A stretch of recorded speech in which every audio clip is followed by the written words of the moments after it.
Hello and greetings from Australia. My name is Dr. Neil James. I have been working in the area of plain language for now more than 20 years. I was the co-founder of the largest plain language organisation in Australia called the Plain English Foundation. And over that 20 years, we provided plain language training for more than 60,000 people in government, in business, in the law, in more than 500 organisations in Australia. So I've had a lot of experience working with plain language and helping organisations to use plain language and adopt plain language in their documents. I've also been lucky to work at an international level as chair of the International Plain Language Federation. So I've been involved in many of the international developments in creating standards and in the future certification for plain language. But I wanted to touch on why plain language is important. Why is it that I spent a large part of my career working in this area, and why it should be something that other people would be interested in? And I often describe this, there are three reasons: savings, satisfaction, and safety. Plain language is important because it provides savings. It saves time, it saves money, whether you are a business, a corporation, or a government department. Our experience was that when an organisation used plain language in its documents, the documents generally became shorter by at least 30 to 40%.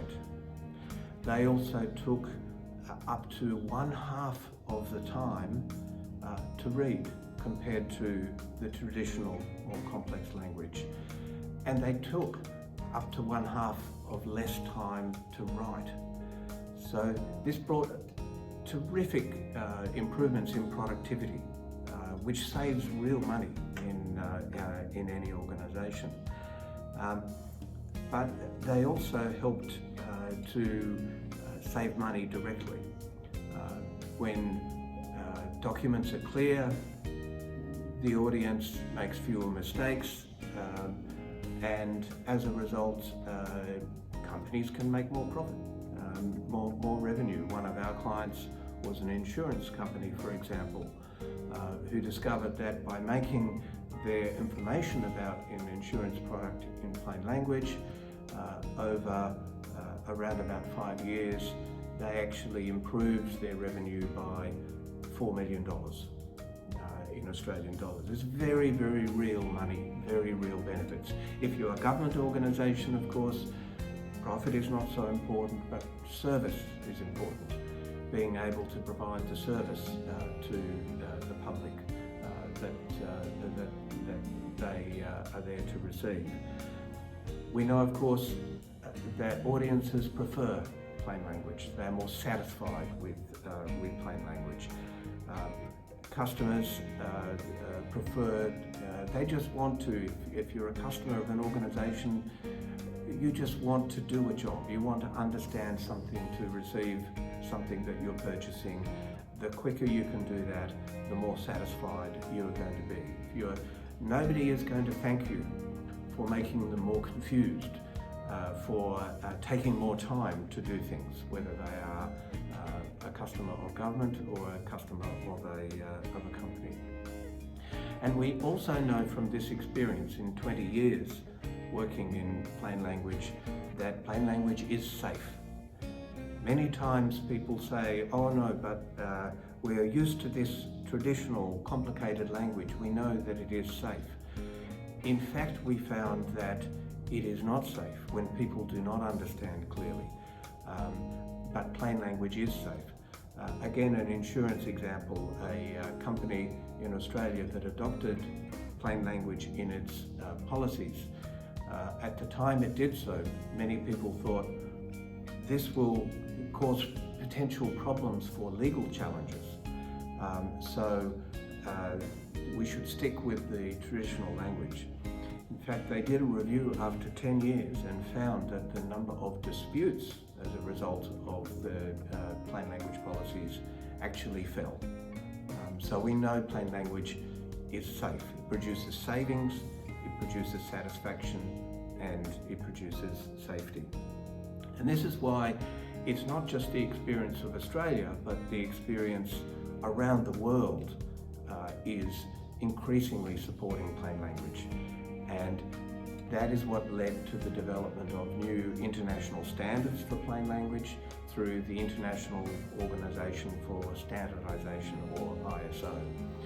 A couple of years ago, that published the first standard for the general principles and guidelines for plain language, and now there are new standards being published for plain language in organizations, for the legal sector, for the scientific writing, and for business report formats. And there are more standards that are going to come. And these standards are being translated into more than a dozen different languages. This is going to increase the influence of plain language around the world, in government, in business, in the community and health sectors. The next step will be certification.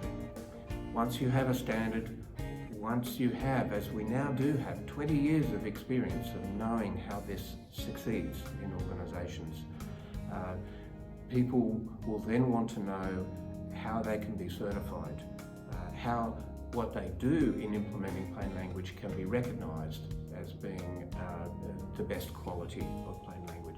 Just as any other service, any other thing that an organisation does, they want to do it at the best quality. Why would language, why would communication be any different? What product you produce, you want to make it the best quality. The same applies for your documents. And you want to use the latest technology, the latest knowledge about how to do that. Plain language is that latest knowledge. And it's not just me saying this, it's now built into international standards that show you exactly what that knowledge is and what those high standards are.